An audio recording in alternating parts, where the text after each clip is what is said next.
Welcome everyone, and thank you for joining our 11th talk in the South Asian Women in Higher Education Networks. Sorry, I messed that up. I'm going to crop it for the video and we'll start again. Welcome everyone. Thank you for joining our 11th talk in the South Asian Women in Higher Education Networks Researcher Series for 2026. I'm Dr. Sana Rahman Khan, founder of SAWHE and a research project manager for a precision medicine cancer clinical trial in the NHS, as well as a project lead for RISE at Manchester, developing a targeted career development plan for global majority researchers. As you may be aware, our researcher series has been taking place since January, and this has been led by Dr. Rumi Begum, one of our inner circle leaders, who's unable to join us here today. Our intention for these sessions has always been to share some of these amazing research our South Asian sisters are doing in the field. And also, we hope that such spaces give us the opportunity to hear the researcher's story, how they got to where they are. And we also encourage connections and future collaborations, who knows. For today's session, I'll be taking the lead with my co-chair, Rosina Nadeem. As with all our sessions, we'll be recording the session up to the Q&A, and then we will stop the recording so we can allow an open and safe space for us to reflect and ask any questions to Sana. You can either type your questions and comments in the chat, or you can bring them up in the last 10 minutes of the session, wherever is easiest for you. You can unmute yourself towards the end of the session to ask these questions. So I will now pass the session over to Rosina, who will introduce our esteemed guest, Dr. Sana Malik. Thanks, Rosina. Thank you, Saima. Good morning, everyone. My name's Rosina Nadeem. I'm a freelance engagement consultant and the student voice lead for SAWHE. Today, I'll be co-chairing this session with Saima. A warm welcome to our 11th speaker of the Researcher Series, Sana Malik from Birmingham City University. Dr. Sana Malik is an academic and researcher at the Department of Architecture and Built Environment, Birmingham City University, with over 15 years of experience in academic leadership, curriculum design, and housing research. Her work focuses on affordable housing, housing design, the built environment, and urban political economy. She holds a certification in urban affordable housing from the Harvard Graduate School of Design and actively contributes to the UK housing and built environment sector as a research associate at the Centre for the New Midlands and as an associate consultant for Witten Lodge Community Association. So without further delay, over to you, Sana. Thank you so much, Dr. Saima and Rosina, for this wonderful introduction. And I'm glad and pleased and honored to be here as the 11th speaker in the series. Thank you for the introduction. So the title of my talk today is From Systems to Spaces, Interdisciplinary Approaches to Affordable Housing Design. I haven't got much time to well curate this whole presentation. I'm apologies for that, but I will share my journey to where I am in the housing research and how different lenses have shaped my journey and made me to look at the housing from different perspectives. So my love for housing research starts when I was a master's student in housing, when I was doing my master's in housing studies from University Sans, Malaysia. And the topic of my dissertation was slums and squatters in Lahore, which is the second largest city of Pakistan. And the narrative behind the research was to look at the challenges and the compromises that our urban poor made to serve the big cities. So I chose some slums in Lahore, and I looked at the lives, how people manage to live in such constraints, and still they are very happy. And this image is from one of the visits that I made in 2013. It's like 13 years ago, and I still can't forget the smiles on these innocent faces, which carry hope. While they are still struggling with the daily life challenges they have in such poor settlements. So over the period, and that's why when I chose also, PhD research focus also in the housing studies, but in a different manner. So from 2013 to 2018, I looked at the different housing settlements of Pakistan. Either it's a government affordable housing, either it's a slum, it's about the design approaches. It's about how religion plays a role in that, in how we design our spaces, especially our domestic spaces, and what challenges people have around. It's just not only about the design and the spaces. It's also about the socioeconomic, physical challenges they go through. They have environmental issues as well. So I looked at every perspective. This is why I started loving housing, that it holds so much broad perspective that you can bring every discipline into housing. From my master's research that I did, I always believe as a researcher to publish your research, which is being readable, which is being communicating to broader audience, and you just not hold your dissertation in a book, in a cupboard. It must be go out in the world to let the story that your research is trying to say. So these are again some of the snapshots, and it took me a long time to publish my paper from 2013 research to in 2020. And we all know as researchers and academics that to publish a good paper in a good journal, it takes a lot of time, it takes a lot of effort. It's a different whole narrative, a different whole journey to take the data into a publishable format. So these images which you can see, these are from the slums in Lahore. You can see how people are surviving over here, managing their daily household chores with the minimum opportunities available for them, and raising kids and family and dealing with life. So my research has most been on the qualitative side. It's more about the observations, field work, interviews, ethnographic studies, and bringing the cultural narrative as well into the research. I love talking to people about how they, especially, how the domestic spaces shape their experiences as individuals, what role they play in their daily lives.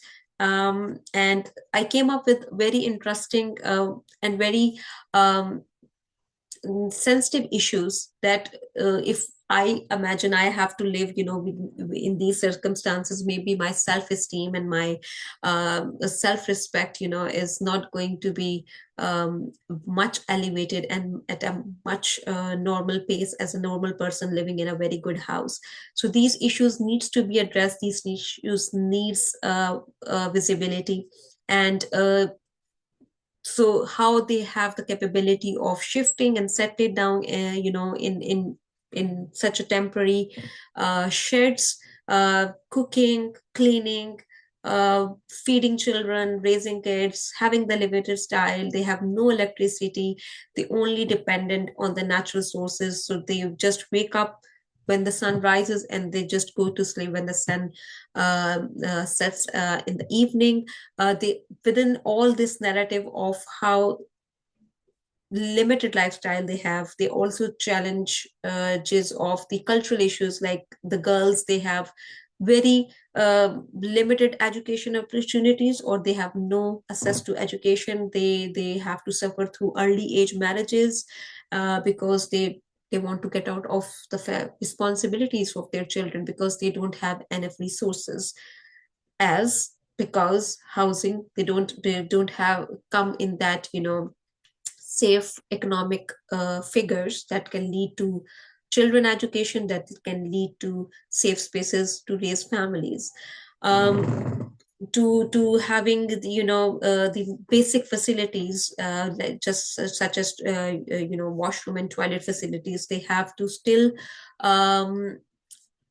deal with what they have, so they make temporary makeshifts and deal with such basic human activities. And this is apart from that, there's a limited facility of drinking water as well.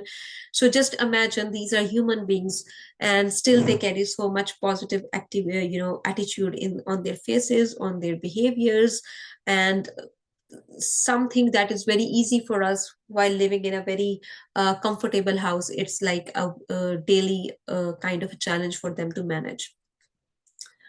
The other narrative which I looked at in the housing design is how religion shapes how we design our spaces. So this research is about looking at the presence of Islamic principles and expressions that we can see right from the lives for our prophets, how they used to live and how that has navigated in different Islamic and cultural context, and how it shapes the built environment that we see today. So I looked at first I did some of the desk review research, which is secondary research, so looking at those principles which I can analyze into the primary focus of my research. So I looked at how we plan the houses, how Islam gives us those parameters to design our spaces. So the first one is inward looking, because we want to keep the privacy of the female users in the house. So the house entrance must be inward looking. So people who are walking on the road, on the street, they cannot see directly inside into the housing spaces. Simplicity, again, is something very important aspect of Islam to make you grounded, to keep you humble. So having minimum decoration on the facade of the house. When it comes to spatial organization of the spaces, it is very much defined between the male and female users of the house. So if there are guests coming in and they want to meet the male users, so the front of the house is more for the guests, and the back of the house is more for like female user spaces like kitchen and lounge, to keep intact that privacy. The concept of courtyard is originally again from Islamic perspective. Why? Because when you have a central open space, it's give you that privacy, that gives you that hidden open space where the females can sit, relax, chat, and be in comfortable position without their hijab. And there is used to be a space again within the courtyard, a shaded space where you can sit to enjoy the rain, sunlight, whatever you would like to see, but it is shaded. So if it's raining, you can still sit in the outside space. Mashrabiyas, which is the screen patterns. Again, this is for an opportunity for the female users to enjoy the natural views, having the screen patterns in the walls by maintaining the privacy. So if there is very cool, breeze and there is a pleasant weather, they can still enjoy it, but still maintaining the privacy.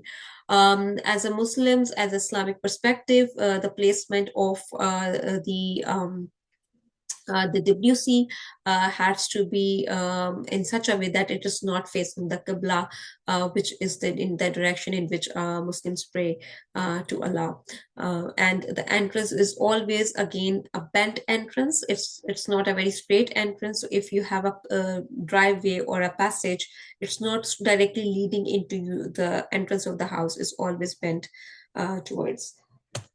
And also I looked at, so these are some of the conventional Islamic principles that are hidden, and they somehow navigate our understanding and our thought process when we are designing houses in the Muslim communities.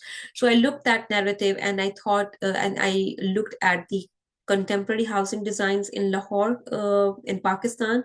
So currently what they are doing is that they are having not courtyard on the ground floor, but they have an open space on the first floor of the house, which is called a terraced courtyard, and they have provided and designed such type of louvers, so the neighbor of the house, they cannot directly seen into the space, which gives an opportunity again for the female users, for the families, while they are, if their children are playing, they want to be in the open space, they can easily sit, have a cup of tea, and then still enjoy the space without being fear of being looked by the neighbor.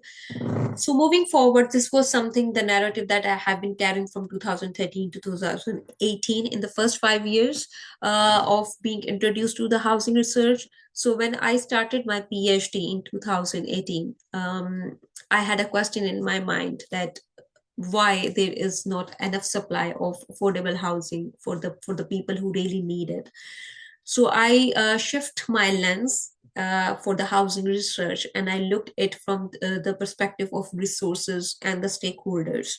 And housing is about policy, it's about design, it's about human beings, it's about resources, who has the land, who has the money, how industry can bring the expertise to this field. We all know that, maintaining a house, building one house takes a lot of resources, efforts, bring a lot of stakeholders together. But if that single house is multiplied by 100 houses or 75 houses, then we can imagine the scale of where the resources and stakeholders are going to be in a very complex situation in different levels. So my PhD research was about institutional stakeholder collaborations, where I mapped against different resources, against different stakeholders, looking who is working for the state. We have government authorities, who is working in the market. We have banks, we have architects, we have urban planners, and who is working as a third party sector, like NGOs and social enterprises. And they all work across different resources. So the physical is more about the land. The policy is about how the frameworks and legislations facilitate, what space needs to be covered in the house, what space needs to be uncovered, how you are going to balance the ratio of the construction wall, open spaces, green spaces, finance, who can afford the house, who can get the mortgage, how the eligibility is defined, intellectual, how we design our spaces. Being an architect, a space can be designed in multiple hundred ways.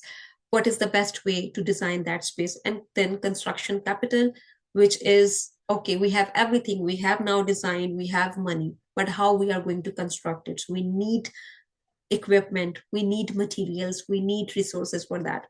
And all this narrative, because I wanted to develop something, a framework for the collaborations. So I looked at the models. So I picked up the PLI, which is P for power, legitimacy, L for legitimacy, and interest, to see where these can fit in the realistic manner. Again, this is very context specific.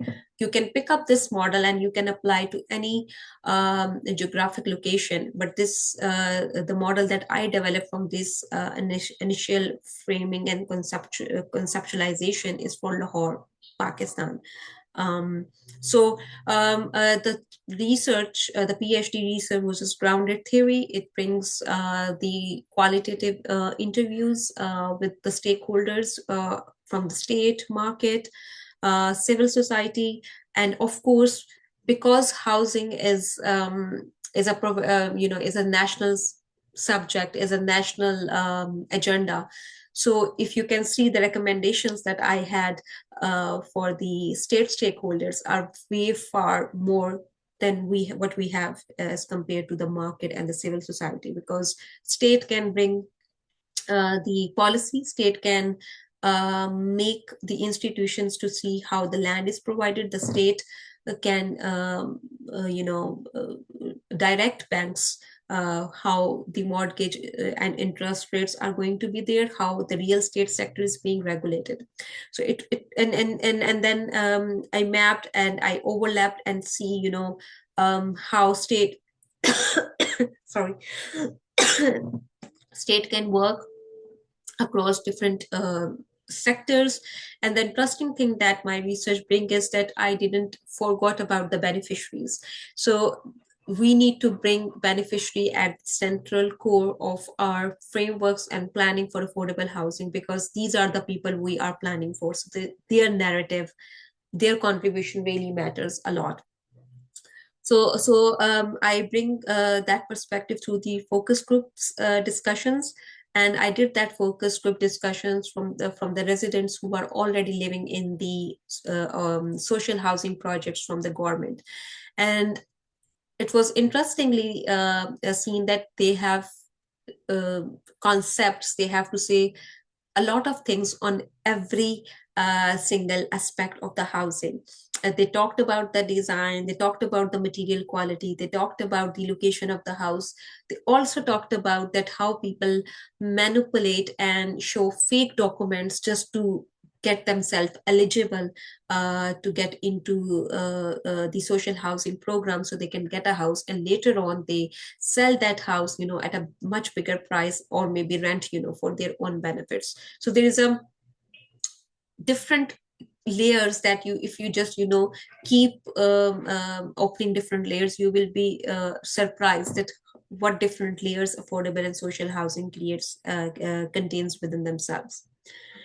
So that whole research being a grounded theory led me to a model which I call it, and that's very sweet of my supervisor. My PhD supervisor was the best is the best person. He recommended me to use my surname for the model that I have developed. So I named it like Malik ISC. ISC is institutional stakeholder collaboration, where you can see that state has to be at the center, at the central role that has to be played as enabler. The market can be a facilitator to the state as an enabler. The civil society, the NGOs and the social enterprises, they can be act as a mediator because they have the real ground data. They are work with the communities, so they really know what is going to work, what is not going to work. So mediation role has to be played by the civil society, and we need to bring the proactive beneficiaries. We need to bring the right people into the discussions from the communities who know what works best for them. Coming to UK, I am so my most of the research up till now has been in Pakistan because I was based there. So I came to UK 2 years ago, and then I started looking, how the social and affordable housing landscapes looks in housing in the UK. Just a very short brief on that. We all know housing is so expensive in the UK. UK itself is very expensive itself. So we have a shortage of affordable housing. There is rising construction and land cost. At the same time, there is more obligations that we have to bring for environmental and carbon reduction things. And the policy and the regulatory frameworks want to bring net zero carbon targets. That means that we have to bring innovation in the housing planning. We have to have those planning policy that support energy efficiency, that supports higher density living, because we are short of land and land is so expensive. So we need to build more high density living apartments, that can make more people live in a small piece of land. Social housing programs needs to have regeneration funding, and sustainability is no longer an option, but it's something that we need to consider as part of the housing process as a long-term investment. So I'm currently working with a church development agency, which is an initiative of the Church of England, the largest landowners in the UK, and they have developed their 5S design guideline for the affordable housing, which is very interesting because the first time I can see something which is talking about sociable and satisfying. So the housing has to be sustainable. It has to work in harmony with what environment is offering you. So there is a balance between the natural world. It has to be stable. By stable, it means that it has to be affordable. It has to build healthy lives for the families. Sociable, you must have spaces that people feel vibrant, people feel connected, they feel as a part of community. Safe, it needs to be have a private safe space. At the same time, it has to be bring that balance of security, so there is unwanted attrition from the people and hazards, and satisfying in the end that it should be a space where you enjoy living. Why you want to invest in a house, why you want to buy a house, why you want to think so much all the time, I want to design or decorate my house like this, because this is your space where your family thrives, where your children are born, where your small moments are celebrated and give you lifetime memories. So it needs to bring the balance of good design and the technology. So over the last 2 years, I have been part of the conversations as well. I gave a talk as a panelist through my role as a research associate for Center for New Midlands, that political parties, they are talking about housing, that how we can deliver 1.5 million housing is through the new housing stock, or it's by retrofitting and fixing the old housing stock, or how we can find a balance. Women empowerment, woman perspective, feminist perspective, again, something I'm very passionate and I would like to carry forward in my further journey for housing research. So I presented a paper last year in Austria about how gender, and feminism and space is working in Islamabad, which is the capital of Pakistan, for the Afghan immigrant community from the feminist perspective. Also writing some blogs for Association for Project Management, and from the perspective of that one single design is not going to fit for all. We have to bring inclusivity, empathy in the design, and we have to make our homes NHS fit, because a lot of funding from the NHS goes to making feel people better because of the bad housing. And I'm not sure. Yeah. So, there's a small research project that is being funded by NHS, looking at how the role of built environment can prevent the loneliness and social isolation. So it has bring different perspective, bringing the community perspective, and then looking at from my role as a built environment specialist at how, if looking at the distances of the green spaces, houses from our, of the parks, and different community spaces from our houses, how they can navigate this that journey of social isolation. So different partners are involved. And lastly, there's an upcoming talk which is going to happen next month, moving the immovables from design to delivery, and I will be talking about how we can bring all these perspectives to a balance. Yeah, thank you so much. I hope I have done it on time. Thank you. Thank you, Sana, for such a wonderful talk, and especially highlighting the different types of housing so detailedly, and also how we have the challenges of affordable housing and the importance of qualitative research into the subject, and why this is relevant for all of us globally. And also, personally, I've learned a lot about architecture in general today, and the different aspects of how it impacts our daily lives, our well-being. Spend a lot of time in the houses, don't we? And I also particularly enjoyed how the role of society and policy and the different stakeholders that you mapped, and how that impacts the narrative of affordable and social housing. So thank you so much for sharing that information and your wonderful research so far and your journey. I will now stop recording so we can open the platform for questions and reflections from the audience.